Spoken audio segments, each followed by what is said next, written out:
की क्लास में हम स्टार्ट करेंगे trend in stability of higher oxidation state. Higher oxidation state, okay. तो यहाँ पे हायर ऑक्सीडेशन स्टेट के बारे में बात हुई है। हायर ऑक्सीडेशन स्टेट कोई हैंड रेज कर सकता है? मैग्नीज का हायर ऑक्सीडेशन स्टेट का कोई भी +7 का कोई भी एक फॉर्मूला आपको बताना है। मैग्नीज का जिसमें हाईएस्ट ऑक्सीडेशन स्टेट शो करता है मैग्नीज। विपिन बताइए।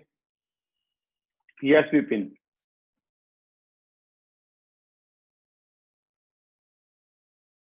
सर पर मैग्नेट। बिल्कुल, पर मैग्नेट जो है ये हायर ऑक्सीडेशन स्टेट शो करता है, तो इसका नाम है क्या? MnO4 single negative. ये है पर magnet ion, higher oxidation state है। ऑक्सीजन के साथ आप चेक कर सकते हो, यहाँ पर वैल्यू आएगी किसकी? X की +7 आ जाएगी। ठीक है, इसकी ऑक्सीडेशन स्टेट जो नंबर निकालोगे तो क्या आएगा? +7 आएगा। अब बात आती है फ्लोरीन। जैसे कि हमें पता है ऑक्सीजन और फ्लोरीन ही दो ऐसे कंपाउंड है जो हायर ऑक्सीडेशन स्टेट शो करवाते हैं इन ट्रांजिशन एलिमेंट से। तो अब बात आती है फ्लोरीन। तो क्या फ्लोरीन का आपको पता है कोई फॉर्मूला? तो एक ही फॉर्मूला है CrF5। तो उस दिन ऑक्सीजन का तो हो गया था, फ्लोरीन का नहीं हुआ। तो फ्लोरीन का इसमें यहाँ आया है। देखो ये इन्होंने दिखा रखा है कि फ्लोरीन के साथ भी हाईएस्ट ऑक्सीडेशन स्टेट जो शो करता है, मैं तो 5 बोल रहा हूँ, इनका तो 6 है। The highest oxidation state of achieved in Ti, titanium के साथ X4 है, वेनेडियम के साथ 5 है। फ्लोरीन की बात हो रही है, हैलाइड की बात हो रही है। और क्रोमियम के साथ तो भाई +6 है। तो ये देखो क्रोमियम के साथ जो है वो कितनी है? +6 तक भी है। तो आपको फ्लोरीन भी पता लग गया आज। ठीक है, 6। और मैग्नीज के साथ अगर मैं देखूं तो MnO4 सिंगल नेगेटिव। तो हाईएस्ट ऑक्सीडेशन स्टेट हमेशा फ्लोरीन शो कर सकता है, ऑक्सीजन शो करता है। तो ये आपका फ्लोरीन भी पता लग गया आज। हमारा एक पक्का सबूत है आपके पास, CrF5 ये हाईएस्ट ऑक्सीडेशन स्टेट शो करता है, फ्लोरीन। ओके, और आगे चले तो लोअर ऑक्सीडेशन स्टेट की बात करें तो CuX आपको दिख रहा होगा यहाँ पे। यहाँ पर आपका जो Cu है वो इस तरीके से फॉर्म होता है, Cu2I2। यहाँ पर आयोडीन के साथ ये मिनिमम ऑक्सीडेशन स्टेट दिखा सकता है। तो on the other hand copper की अगर बात करें तो copper 2 positive halide are known except that iodide, से करते Cu2I2। अच्छा, ये जो क्वेश्चन है ग्रीन कलर में, ये बहुत ही आज का सबसे मोस्ट इंपोर्टेंट क्वेश्चन है और कई स्कूल इसको देखना देंगे भी जरूर। बहुत खास क्वेश्चन है। क्वेश्चन ये कह रहा है, हालांकि हमारी लिस्ट में भी ये क्वेश्चन आएगा, हम वहां भी डिस्कस करेंगे, यहाँ भी डिस्कस करेंगे। तो ये क्वेश्चन कह रहा है कि कितनी अजीब बात है कि कॉपर सिंगल पॉजिटिव और कॉपर 2 पॉजिटिव में से, रेज योर हैंड, दोनों में से कौन सा ज्यादा स्टेबल होता है? कौन सा ज्यादा स्टेबल होता है, कॉपर पॉजिटिव या कॉपर 2 पॉजिटिव में से कौन सा ज्यादा स्टेबल होता है? यस मिस्टर कुश बताइए। Sir Cu positive. देखो नो डाउट Cu2 पॉजिटिव सभी बोलेंगे, सब बोलेंगे ये कि ये ज्यादा स्टेबल है, क्योंकि इसकी कॉन्फ़िगरेशन क्या हो जाएगी? 3D4S। 3D4S में यहाँ है आपकी 29। तो सभी को पता है एक्सेप्शन है, अगर मैं पॉजिटिव कहूंगा तो आप पीछे से एक इलेक्ट्रॉन निकाल दोगे। तो 3D10 is fully filled more stable, तो ये ज्यादा स्टेबल है। अब बात इसकी करें तो यहाँ कॉपर 2 पॉजिटिव है, सभी को पता है 3D9 जो है वो हो जाएगा और ये क्या होगा? कम स्टेबल होगा। लेकिन अगर मैं आपको ये बोलूं कि क्वेश्चन ऐसा आया हुआ है कि copper 2 positive is more stable then copper single positive, मतलब इसके कंपैरिजन में अगर आप देखोगे तो यार ये ज्यादा स्टेबल बोल रखा है। ये तो कहीं से भी बात हजम नहीं हो रही, ऐसे कैसे हो सकता है? ठीक है ना, ऐसे कैसे हो जाएगा? तो इसी वजह से ये क्वेश्चन बड़ा खास है, इसको इतना ज्यादा स्टेबल कैसे बोल रहे हैं?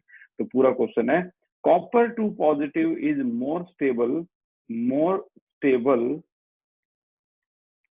In aqueous solution. यानी अगर एक्वस सॉल्यूशन की बात करोगे तो ये ज्यादा स्टेबल हो जाएगा, और नॉर्मल बात करोगे विदाउट एक्वस सॉल्यूशन तो ये ज्यादा स्टेबल है, नो डाउट। तो दिख ही रहा है। लेकिन एक्वस सॉल्यूशन अगर आ गया तो अपना दिमाग की बत्ती जला के रखना भाई, बहुत खास क्वेश्चन है। एक्वस सॉल्यूशन आएगा तो ये ज्यादा स्टेबल होगा। आप कहोगे ऐसा कैसे हो सकता है, तो मैं बताता हूँ कैसे हो सकता है। सारा खेल ई नोट वैल्यू का कहाँ आके टिकता है, हिज पे, ठीक है। आयोनाइजेशन एंथैल्पी जैसे कि आपको दिख रहा है, सेकंड आयोनाइजेशन एंथैल्पी, पहला इलेक्ट्रॉन तो निकल गया ना, दूसरा इलेक्ट्रॉन निकालना बहुत मुश्किल है, तो सेकंड आयोनाइजेशन एंथैल्पी क्या हो जाएगी, ionisation enthalpy second is very very high. और वेरी हाई का मतलब क्या है, क्या होता है आयोनाइजेशन एंथैल्पी, हाईली पॉजिटिव हो जाएगा। और ये जो एक्वस सॉल्यूशन आ गया, यहाँ पर जो एक्वस आ गया, ये हाइड्रेशन एंथैल्पी को वेरी हाई कर देगा। तो ये क्या कर देगा, इसकी हाइड्रेशन एंथैल्पी को वेरी हाई कर देगा, यानी ये इसकी वैल्यू हाईली नेगेटिव हो जाएगी अब। तो इसीलिए हाईली पॉजिटिव को हाईली नेगेटिव क्या कर देगा, कंपनसेट कर देगा, यानी न्यूट्रलाइज कर देगा। और आपकी ओवरऑल ई नोट जो वैल्यू है, डेल्टा जो कहते हैं ना ई नोट वैल्यू है, वो आपकी 0 के पास आ जाएगी, ना तो ज्यादा ना कम, ठीक है ना। तो कहने का मतलब ये ज्यादा स्टेबल हो जाएगा। और इसकी स्टेबिलिटी को किसने कंपनसेट कर दिया, हाइड्रेशन एंथैल्पी ने कंपनसेट कर दिया।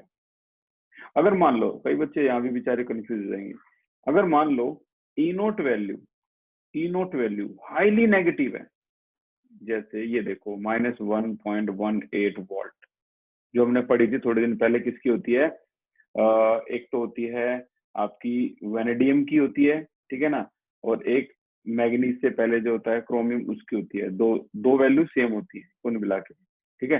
तो अब मुझे ये बताओ, हाईली नेगेटिव का मतलब क्या है, ये स्टेबल है क्या? कोई जल्दी इलेक्ट्रॉन लॉस कर दे, कोई जल्दी इलेक्ट्रॉन गेन कर दे, वो स्टेबल नहीं होता, अनस्टेबल होता है, ठीक है ना। तो अब आपको ये बताना है कि ये आपका इलेक्ट्रॉन लॉस करेगा या गेन करेगा। पहले तो मैं यही दिमाग की जो नॉलेज है वो चेक कर लेता हूँ। अगर किसी की वैल्यू, चलो मैं बोलता हूँ ये हाईली नेगेटिव है, ठीक है ना, किसी के कंपैरिजन में, चलो मैंने इसके कंपैरिजन में ले लिया। वैसे तो ई नोट वैल्यू एक है आपकी -0.68 वोल्ट। तो इन दोनों में ज्यादा नेगेटिव कौन सी हुई, ये वाली हुई ना। चलो बताओ, ज्यादा नेगेटिव का मतलब क्या है, ये इलेक्ट्रॉन लॉस करेगा गेन करेगा। अब तो मैंने ऑप्शन बता दिया, raise your hand, concept build कर रहा हूँ भाई मैं, और ऐसे बिल्ड करूंगा कि आप नीट के मेंस के क्वेश्चन भी कर दोगे। वैशाली बताइए। Sir loss of electron. Loss of electron, चलो देख लेते हैं कि यहाँ इलेक्ट्रॉन लॉस होंगे या गेन होंगे। तो लॉस ऑफ इलेक्ट्रॉन आंसर आया है। देखो किसी की वैल्यू ज्यादा नेगेटिव होती है ना, रट्टा मार लो, अच्छी तरह से रट्टा मार लो, वो ज्यादा रिड्यूसिंग होता है। समझ लो इस बात को जितना जल्दी हो। रिड्यूसिंग एजेंट बोल लो या रिडक्टेंट बोल लो, ये दूसरा नाम है इसका, ठीक है। जो ज्यादा रिड्यूसिंग होता है वो ऑक्सीडेशन करता है, और जो ऑक्सीडेशन करता है यू नो वेरी वेल, उसी पे लॉस ऑफ इलेक्ट्रॉन। आप 2 मिनट में पता कर सकते हो किस पे इलेक्ट्रॉन ज्यादा लॉस हो रहा है, तो हो रहा है ना ज्यादा लॉस। अब यहाँ पर ज्यादा नेगेटिव ज्यादा पॉजिटिव को कंपनसेट कर देगा। सब्लिमेशन की भी कोई वैल्यू होगी, इन दोनों वैल्यू को वो ज्यादा नेगेटिव वैल्यू क्या कर देगी, कंपनसेट कर देगी। तो ई नोट वैल्यू नियरली किसके पास आ जाएगा, 0, तो उसे हम क्या बोलेंगे, स्टेबल, ठीक है।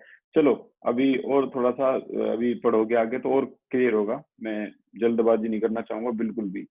देखो इस लाइन में सारा कुछ दे रखा है, समझो इसे। सभी को पता है हाउ मैनी कॉपर फर्स्ट यानी copper single positive compound are unstable in aqueous. Aqueous में ये अनस्टेबल होते हैं कॉपर फर्स्ट, स्टेबल कौन से होते हैं, copper second. You know very well, अभी एक्सप्लेनेशन में देखा।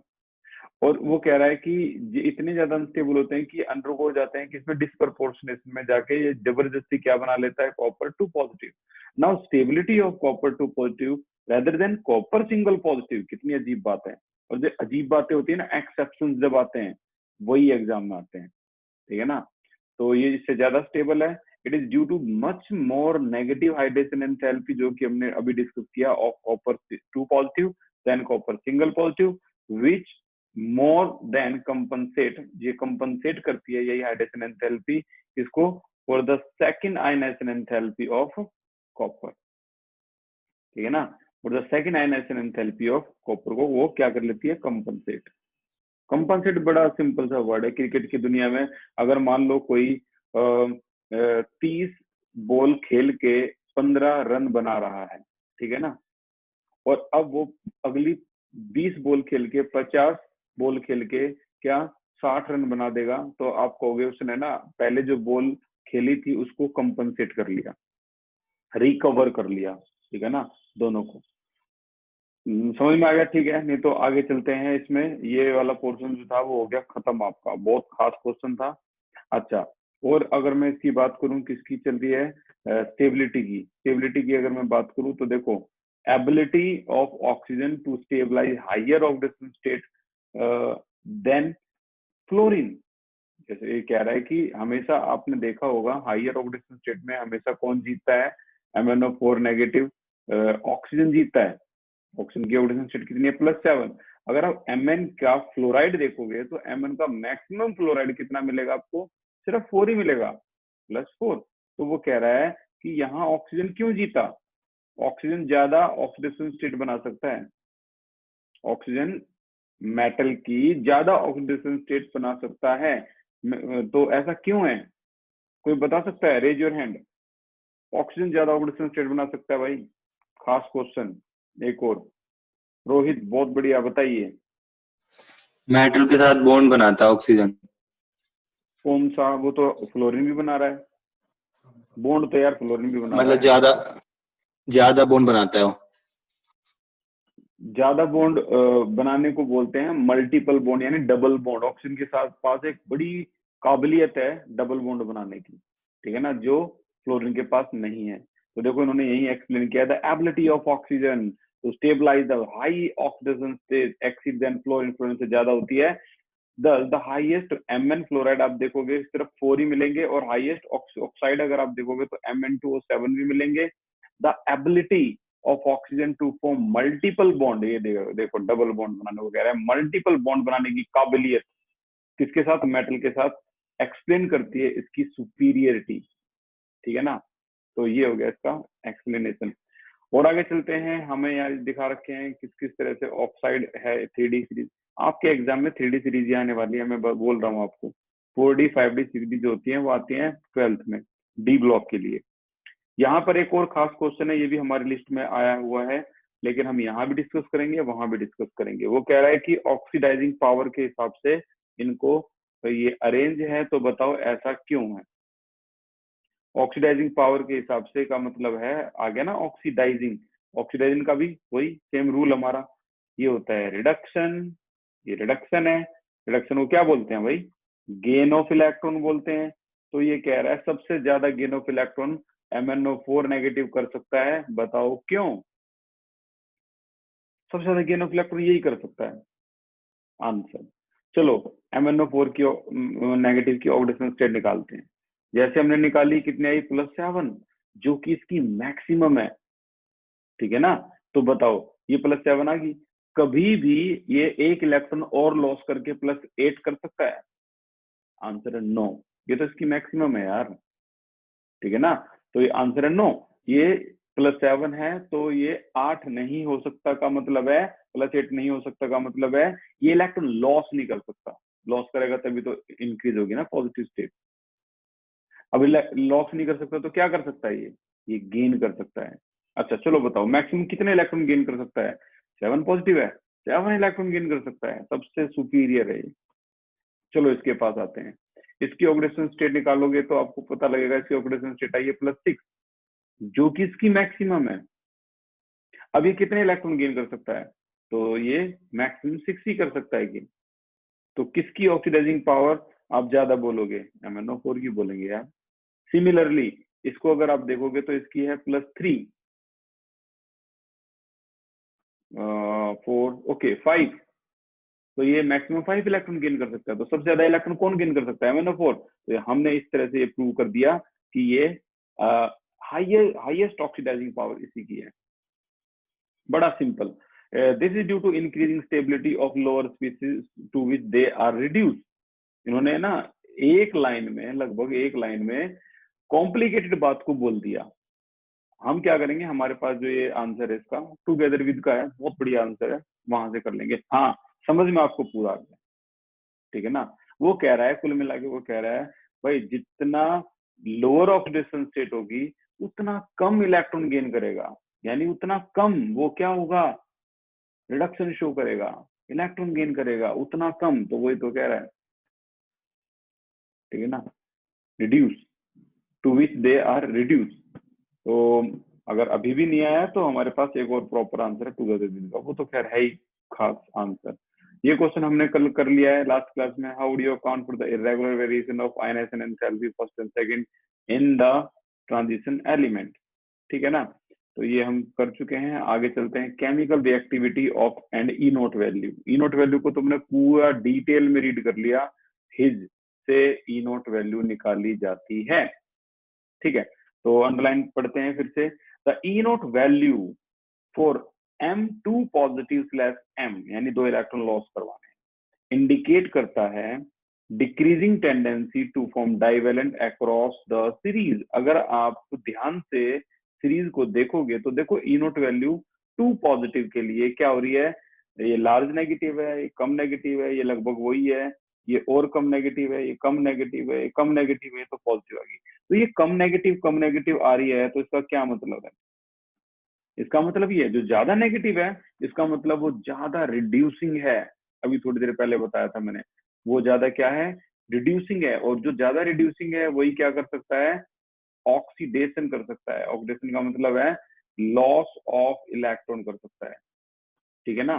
तो इन्होंने यही बोला है कि डाइवेलेंट बनने का मतलब क्या है, लॉस करना। और ये टेंडेंसी क्या होती है, लेफ्ट टू राइट। आप देखो टेंडेंसी क्या हो रही है, left to right, electron loss करने की काबिलियत कम होती जा रही है। क्यों, क्योंकि रिड्यूसिंग यानी ई नोट वैल्यू जो है, ई नोट वैल्यू है जो है वो लेस नेगेटिव होती जा रही है। आप देख पा रहे हो, तो बड़ा सिंपल है। द ई नोट वैल्यू, आप पढ़ के देख लो, बड़ा आसान लगेगा ये। The E nought value for M2 positive slash M indicate decreasing tendency to form divalent cation, ठीक है ना। जैसे जैसे वो इसकी टेंडेंसी है डाइवेलेंट बनने की, वो कम होती जा रही है।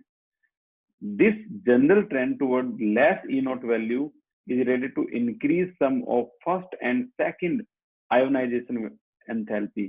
वो कह रहा है कि E naught वैल्यू अगर आपकी क्या आती है, लेस E naught वैल्यू आती है, कम E naught वैल्यू आती है। ये देखो, ये कम E naught वैल्यू आती है, ये देखो कितनी कम आ गई यहाँ पे, यहाँ और भी कम है, यहाँ भी कम है, ठीक है। तो उन्होंने बोला है इसका कारण होता है पहली और दूसरी आयोनाइजेशन एंथैल्पी, जो कि क्या हो जाती है, पॉजिटिव, ठीक है ना।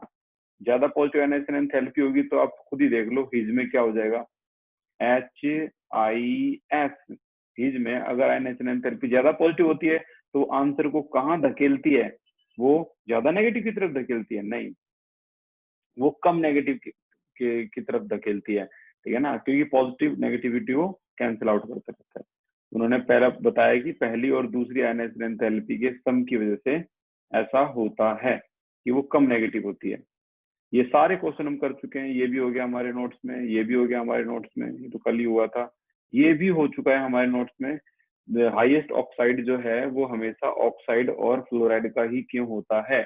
रेज योर हैंड, 8.6 का answer, raise your hand without cheating.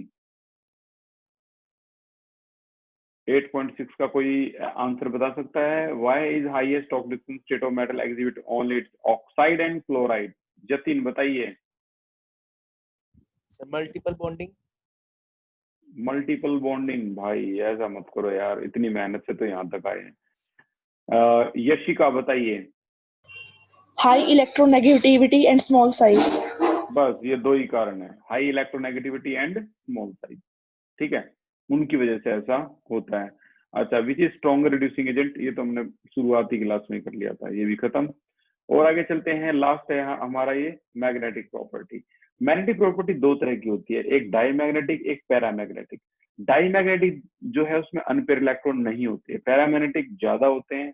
और ये डी ब्लॉक में हम पढ़ क्या रहे हैं शुरू से लेके अब तक, कि ट्रांजिशन एलिमेंट उन्हें कहते हैं जिनमें अनपेयर इलेक्ट्रॉन हो, या तो उसकी ग्राउंड स्टेट में या तो उसकी ऑक्सीडेशन स्टेट में। तो यानी कहने का मतलब सारी मैग्नेटिक प्रॉपर्टी यहाँ पैरामैग्नेटिक की चलेगी। डाईमैग्नेटिक जो होते हैं वो रिपेल करते हैं अप्लाइड फील्ड को, और पैरामैग्नेटिक क्या करते हैं, उसी का अपोजिट अट्रैक्ट करते हैं। और कभी पैरामैग्नेटिज्म कुछ ज्यादा ही हो जाए, यानी अनपेयर इलेक्ट्रॉन कुछ ज्यादा ही हो जाए, तो हम उसको क्या बोलने लगते हैं, फेरोमैग्नेटिक, ठीक है ना। जो अट्रैक्ट वेरी स्ट्रांगली करते हैं, बहुत ज्यादा अट्रैक्ट करते हैं। तो फेरोमैग्नेटिक एक तरह से क्या है, ये एक्सट्रीम फॉर्म है पैरामैग्नेटिक का। पैरामैग्नेटिक का अपडेटेड फॉर्म है फेरोमैग्नेटिक, अगर इलेक्ट्रॉन अनपेयर ज्यादा है तो। अच्छा, कैलकुलेट कैसे करते हैं अनपेयर इलेक्ट्रॉन को? इनकी magnetic moment is determined by the number of unpaired electron and calculated by using spin only। spin only से बड़े आसानी से कैलकुलेट कर लेते हैं। तो ये फॉर्मूला है और इस पर हमने सारे न्यूमेरिकल कर दिए, ठीक है। ऐसा यूनिट इसको कैसे रिप्रेजेंट करते हैं? बोहर मैग्नेटन से। तो ये सारे के सारे जितने भी थे ये न्यूमेरिकल हम कर चुके हैं, बोहर मैग्नेटन जो है वो निकाल चुके हैं, वगैरह वगैरह। इन्होंने कहा कैलकुलेट मैग्नेटिक मोमेंट निकाल के दिखाओ एक डाइवैलेंट की in aqueous solution. Atomic number अगर कितना है? 25 है। 25 है तो ये मैग्नीज है, मैग्नीज है तो ये 25 का क्या हो जाएगा? 3d 5 और 4s2 ये हो जाएगा। अब यहाँ अनपेयर इलेक्ट्रॉन दिख रहे हैं, साफ साफ 5 है, तो आपका आंसर है 5.92 बोहर मैग्नेटन, ठीक है। तो ये भी हमारा जो है वो हो गया है, आसान था, ठीक है। अब आ जाते हैं हम अपने लिस्ट में। लिस्ट में हमने 25 क्वेश्चन कल की क्लास में कर दिए पूरी अच्छी तरह से खत्म। आज हम स्टार्ट करेंगे नंबर 26 से। तो स्वागत है आपका क्वेश्चन नंबर 26। आपकी जो प्रॉपर ये जो सीरीज चली हुई है, तो लगभग आधा चैप्टर तो हमने वही कर दिया खत्म। अब आधा रहता है, उसको और देखते हैं, और उम्मीद है ये आसान लगा होगा। आधी क्लास में बैलेंसिंग भी स्टार्ट करेंगे हम। तो क्वेश्चन जो बड़ा पॉपुलर में बोल रहा था, जितनी तारीफ कर रहा था इसकी, मोस्ट की पावर 3 इंपोर्टेंट क्या था वो क्वेश्चन था, कॉपर इस तरीके से फर्स्ट, ठीक है ना, ion is not known in aqueous solution, is not known in aqueous solution। aqueous solution में ये अनस्टेबल होता है। और भी पूछ सकते हैं इसको कैसे, copper first ion is unstable in aqueous solution, ठीक है ना। तो स्टेबल कौन है? कॉपर 2 पॉजिटिव, ठीक है ना। और इसका जो रीजन है वो क्या है आपको पता है, in aqueous solution Cu positive undergo disproportionation, ये आपके नोट्स में है, to form more stable Cu2 positive. यानी 2 Cu पॉजिटिव किसी को बोलोगे तो बड़ा अजीबोगरीब लगेगा, यार ये क्या बोल रहा है, ये बोल रहा है ये अनस्टेबल है, ये स्टेबल है। In aqueous solution reason hydration enthalpy, the higher stability of copper 2 positive in aqueous solution is due to greater negative hydration enthalpy than Cu single positive. It compensates the second ionization enthalpy of copper involved in the formation of Cu2 positive, ठीक है ना। तो वही बातें repeat हुई हैं जो हमने पूरी डिटेल में पढ़ी है, और मैंने वो कहा था हम इसको दोबारा भी करेंगे। Okay, let's move on 27। और 27 से पहले कुछ रूल्स हैं। अब हम 27 के बाद जो काउंटिंग है उसको थोड़े दिन के लिए रोकेंगे, 2 दिन के लिए, ज्यादा नहीं, और हम नई काउंटिंग स्टार्ट करेंगे रिएक्शन के लिए, और ये 20 से 20 तक चलेगी। तो ये रूल है, कुछ देख लो ताकि हम गेम खेलना शुरू करें। फिर एक होता है एसिडिक मीडियम और एक होता है बेसिक मीडियम। 11th में क्या करते थे, आपको स्केलेटन दे दिया जाता था, यहाँ स्केलेटन देंगे नहीं। यहाँ आपको समझना है कि S2 नेगेटिव जो है वो अपने आप समझना है, ये S में चेंज होता है। अच्छा, Cr2O7 2 नेगेटिव जो है ये क्रोमियम में चेंज होता है, Cr3 पॉजिटिव में चेंज होगा हमेशा, 1-2 बार नहीं। I नेगेटिव जो है वो I2 में चेंज होगा। H2S जो है वो सल्फर में चेंज होगा। और जितने भी SO2 SO3 negative, sorry SO3 है, ये पूरा SO3 है, और F2O8 2 नेगेटिव, जितने भी ये सल्फर के हैं ये सारे चेंज होंगे किसमें? SO4 2 नेगेटिव में, ठीक है। और देखो और क्या क्या चेंज होगा, नाइट्राइट अगर आ गया तो आपको कन्वर्ट करना है नाइट्रेट में। SN2 पॉजिटिव अगर आता है स्टेनस तो वो चेंज हो जाएगा स्टैनिक SN4 पॉजिटिव में।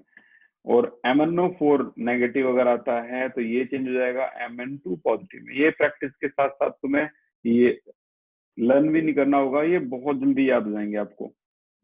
3 रिएक्शन करोगे कई सारे, Cr2 C2O4 है, ये C2 गलत लिखा हुआ है, C2O4 2 नेगेटिव, ये चेंज हो जाएगा कार्बन डाइऑक्साइड, इसे ऑक्जेलेट आयन बोलते हैं, ठीक है ना। C2O4 2 नेगेटिव, ये CO2 में चेंज होगा। तो एसिडिक मीडियम में ये चेंज होंगे। बेसिक मीडियम में कौन कौन से चेंज होंगे वो भी देख लेते हैं। बेसिक मीडियम में ये MnO4 नेगेटिव, ये चेंज होता है MnO2 में, और I नेगेटिव जो है, जो यहाँ चेंज होता था I2 में, यहाँ चेंज होगा IO3 नेगेटिव आयोडेट आयन में, और S2O3 2 नेगेटिव जो है ये चेंज होगा आपका SO4 2 नेगेटिव में। कौन सा एसिडिक है कौन सा बेसिक है बहुत जल्दी हम डिस्टिंग्विश कर देंगे। जहां H2O आता है वो साफ दिख जाएगा आपका बेसिक है।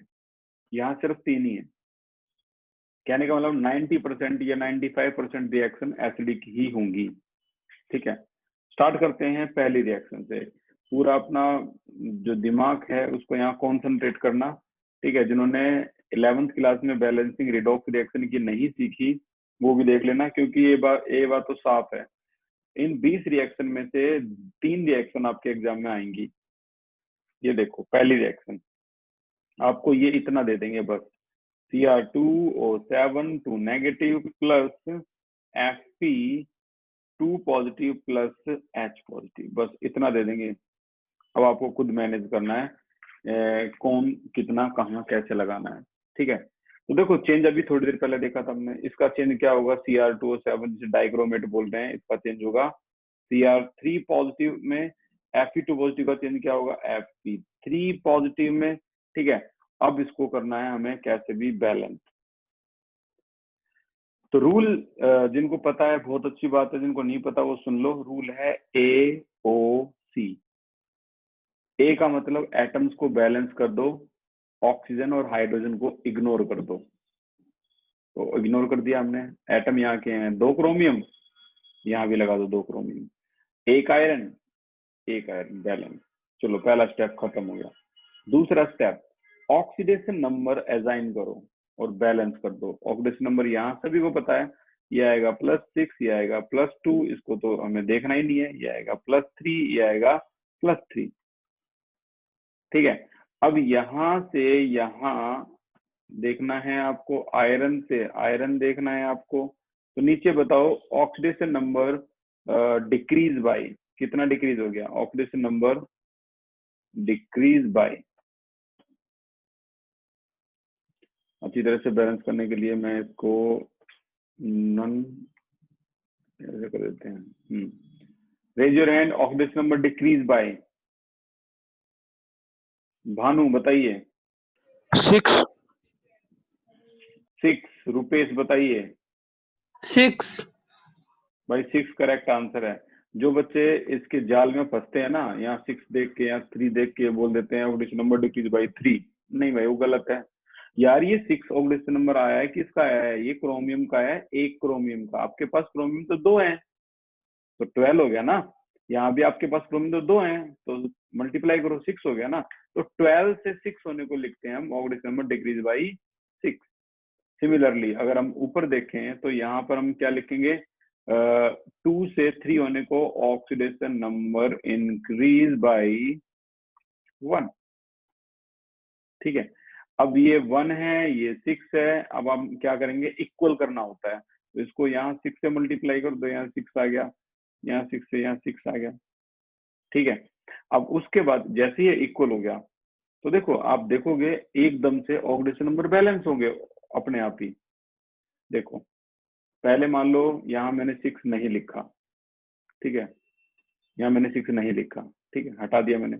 अब अगर मैं इनको देखूं तो यहाँ देखो 6 2 12, 12 + 2 14, और यहाँ अगर मैं देखूं 3 2 6, 6 और 3 9, है ना, बैलेंस नहीं है ना। और जैसे मैं 6 6 लगाता हूँ यहाँ पे तो देखो अपने आप 6 2 12, 6 2 12, 12 12 24, 3 2 6, 6 3 18, 18 6 24, अपने आप बैलेंस होते दिखाई देंगे आपको ये, ठीक है ना। तो इस तरीके से यहाँ 6 6 मल्टीप्लाई करोगे तो आपका दूसरा स्टेप भी क्या हो जाएगा, खत्म। ये आपका ऑक्सीडेशन नंबर का दूसरा स्टेप भी होता है खत्म। चलते हैं आगे लास्ट वाले स्टेप में, तीसरा स्टेप। तीसरा स्टेप जो है वो है चार्ज को बैलेंस करो। तो Cr2O7 2 negative plus 6Fe 2 positive plus H positive will give you 2Cr3 positive plus में 6Fe 3 पॉजिटिव। तो यहाँ पर जब आप चार्ज बैलेंस करोगे तो एक रूल होता है वाटर लगाने का। तो वाटर में देखोगे लेफ्ट में कितने ऑक्सीजन हैं, 7 ऑक्सीजन है। राइट में कितने ऑक्सीजन है, एक भी नहीं है, 0। तो यहाँ सीधा सीधा यार 7H2O लगा दो, ठीक है। और 7 को 2 से मल्टीप्लाई करो, 14H पॉजिटिव, तो ये यहाँ लगा दो, ठीक है। अब आप देखोगे तो आपके ऑटोमेटिकली, वैसे तो देखने की जरूरत भी नहीं पड़ेगी, ऑटोमेटिकली आपके चार्ज बैलेंस हो जाएंगे। आप देख सकते हो ये 2 नेगेटिव जो है ये चार्ज है पूरे डाइक्रोमेट पे, 2 नेगेटिव। 6 2 जा 6 है ना आयरन, तो 6 2 जा 12 12 पॉजिटिव है, ठीक है। तो 12 पॉजिटिव, यहाँ से 2 नेगेटिव, ये 10 हो गया, 10 और ये ऐड करोगे तो 10 10 24 पॉजिटिव चार्ज हो गया। यहाँ देखोगे तो यहाँ भी 6 3 जा 18 18 और 6 24 चार्ज हो गया, खत्म। ये बैलेंस आपकी हो जाएगी पूरी की पूरी। अब आपको क्या करना है, एक बार ट्राई करो, मैं एक बैलेंसिंग आपको देता हूँ, ट्राई करो, हो जाए तो ठीक है, नहीं तो मैं अभी यहीं पे करवाऊंगा क्लास में ही। ये बैलेंसिंग ट्राई करो, नंबर 2। इनमें से सारी बैलेंसिंग कभी ना कभी आपकी आ चुकी है एग्जाम में। Cr2O7, एक मिनट, नंबर 2 है Cr2O7 2 नेगेटिव प्लस में SO2 प्लस में H positive will give you.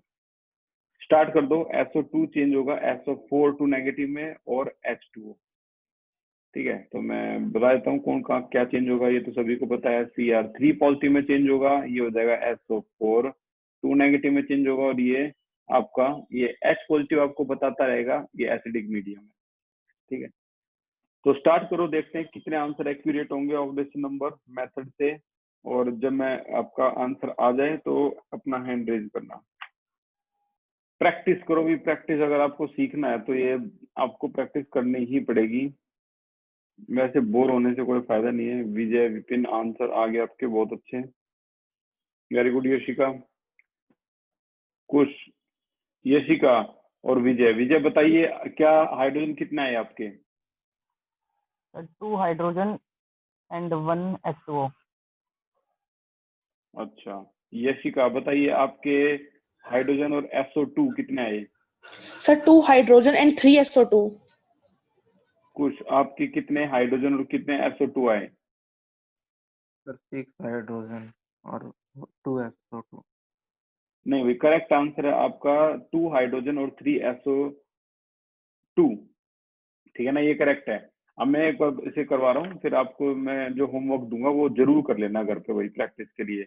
AOC वही रूल है, ए का मतलब एटम बैलेंस करो, 2 क्रोमियम 2 क्रोमियम, 1 सल्फर 1 सल्फर, बस ऑक्सीजन हाइड्रोजन को इग्नोर करना है। ऑक्सीडेशन नंबर बैलेंस करो, यहाँ आ गया 6, यहाँ आ गया 4, यहाँ आ गया 3, यहाँ आ गया 6, आप निकालोगे 6 आएगा, ठीक है। ये यहाँ से यहाँ पर फिर से हम क्या लिखने वाले हैं, डिक्रीज बाई 6, और यहाँ क्या लिखने वाले हैं, इंक्रीज बाई 2, 4 से 6 होना।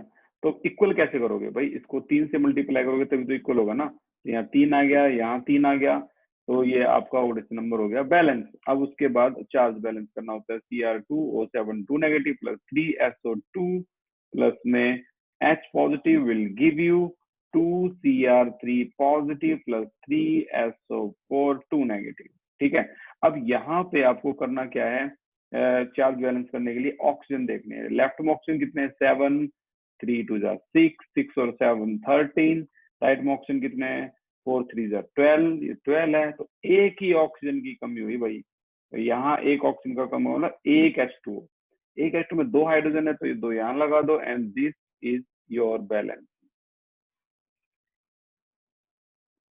ठीक है। ये आपकी बैलेंसिंग है। अब जो होमवर्क है उसमें मैं 3 होमवर्क दे रहा हूँ आपको। नंबर 3 पे आपको ये करना है Cr2O7 2 नेगेटिव प्लस में Sn 2 पॉजिटिव स्टेनस है तो स्टेनिक में चेंज हो जाएगा और H पॉजिटिव। ठीक है। नंबर 4 ये करना है आपको MnO4 पर मैग्नेट है, ठीक है, प्लस में Fe2 पॉजिटिव है और H पॉजिटिव है तो ये चेंज हो जाएगा आपका Fe3 पॉजिटिव में और ये Mn2 पॉजिटिव में। नंबर 5 तो 5 है आपका MnO4 सिंगल नेगेटिव प्लस में NO2 नाइट्राइट है तो नाइट्रेट में चेंज हो जाएगा H पॉजिटिव। तीनों में H पॉजिटिव इंडिकेट कर रहे हैं, तीनों एसिडिक मीडियम है तो ये तीनों के तीनों आपके होमवर्क है, आपको ये घर से करने हैं। ठीक है, तो आज की क्लास में इतना ही था। किसी को कोई भी डाउट हो अपना डाउट पूछ सकता है, फिर नहीं तो हम स्टार्ट करते हैं अगली क्लास से। तो वैशाली बताइए क्या डाउट है आपका? सर ये चार्ज वाले जो सेकंड में समझाए दोबारा बता दो।